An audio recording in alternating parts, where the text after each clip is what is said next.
Hello everyone, this is In-Game Arts. We did another unboxing, another offline gaming experience. This is Champions Return to Arms for the PlayStation 2. To jump right into it, Champions Return to Arms is technically a sequel to Champions of Noroth that's also available on the PlayStation 2, but you don't really need to play the first one to fully enjoy the sequel here. Now, Champions Return to Arms is nostalgic and a big part of my past. I remember growing up playing this one, though I've never actually played the first one, Champions of Noroth. So I don't really know the difference between them. I don't think there's anything ultimately different. It's just a sequel.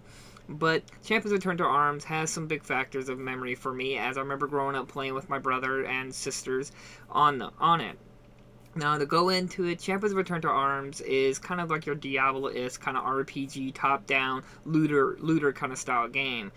You just run around, gain levels, defeat enemies, move on to the next level, get gear, and so forth, and just progress through the game. Story-wise, there's another Dark Lord coming into being. You can even actually choose whether you want to be on the side of good or side of evil, which is actually kind of cool. There are several kinds of races you can choose from. You can be human, elf, dark elf, high elf, lizard, tiger, and so forth, male, female, you name it. But overall, the game is just your typical Diablo looter RPG style game. Nothing really stands out about its mechanics and so forth, and sadly the game is a bit plagued with some bit of minor bugs and hiccups here and there. Didn't experience anything ever from past and now of the game ever breaking on me, but I did notice like certain items and certain abilities didn't work as they were supposed to, or navigate like a guiding missile was just very wonky. But overall, I was able to beat the game and fully enjoy it. My particular favorite character was always the lizard character, as that he has like some of the best abilities in my opinion, but overall, I don't think it really matters who you choose. Just pick the one you feel is appropriate for your play style. As I said, Champions Return to Arms is like the Diablo style, so it does support 4 players on the same screen if you have a multi-tap for your PlayStation 2, that is, which is kind of cool. And then to have 4 characters running around, though the screen is kind of close, so therefore it can be a little hard with so many going on with enemies and so forth. But the thing to keep in mind about Champions Return to Arms is that it is, though, fully playable offline without ever connecting to the internet and so forth with it, because this is one of the early versions of the connect the internet and play online with people. But the game is strongly built around a multiplayer kind of style, whether online or with friends. So some boss fights and some enemies can feel very overpowering at times, where they can just like one shot hit you or 2 hits and you're just instantly dead. This is the part where a multiplayer part of the game is supposed to be in effect, so you can have like one person be able to distract a big enemy and so forth, a boss enemy, and this can be a little frustrating even on the lowest difficulty. But it is manageable, and it's still fun and good time, and it's fun to get all the loot and level up your character and so forth. But Champions Return to Arms, like I said, with the online function, is kind of interesting because this game is like ahead of its time, but thankfully it was never made in its time. As I'm saying that is because with the online focus and so forth, this is before like voice chat and stuff like that, so it could be you'd probably be like on your phone, your cord phone to the wall, hanging out with a friend, talking over the phone, trying to play this game with a friend.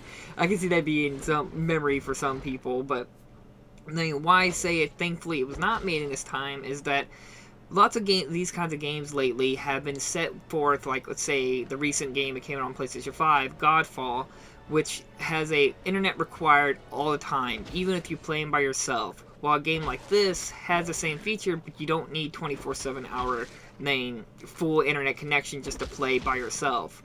That's why I say the game thankfully wasn't made in its time, because they shut down the servers. Obviously, you can't play this game online even if you did hook it up, because the servers are not available. So if this game was made nowadays, it would have been completely unavailable. So it's really good that this kind of shows why it's important that games have an offline experience, even if it's not really ultimately designed around it, like Monster Hunter or Resident Evil Outbreak. Even though the game is focused for an online gameplay, it shows how important it is to have an offline single-player experience so you can always come back to it, even when the servers are shut down. I know it's a bit ranty there, but it's just like this game because it's a good example of the importance of single-player offline game experience and without needing a 24-hour, 24/7 automatic, all-the-time internet connection. But overall, I had a great time playing this game. Sadly, I don't have a lot of people to play with on it, and it's kind of old, and I mean, it shows its age and dated, but graphically, the game still holds up. Decently good looking, soundtrack's really good, enemy design and so forth are very diverse and interesting, though I can point out some cringiness a little bit. I'm not necessarily saying it's a bad thing, but you notice it. The female characters in this game are very, very, like, erotic and oftenly wearing very little bit of clothing. There's like this vampire lady, I totally forgot about her, where she's barely like wearing a string outfit and she's got little nipple plating and little nipple, like a crotch plate, that's all she's wearing. It's very hilarious for its time point to what we are now in terms of presenting women and more fully clothed. I'm not saying that that's a good thing or a bad thing, I'm just saying the difference of the times, and I mean, more women have been playing games since this time and so forth, which I'm always encourage more people to play games, but it's something to notice that if you play this and go to like Diablo and stuff like that now, like Diablo 3, I mean, it's way different, but overall, like I said, story-wise, nothing to write home about. I mean, either to stop the evil overlord or join forces with the evil overlord. That's your story. Characters-wise, there's good diversity, whether you want to be a melee person, archer person, or magic caster, it's your choice.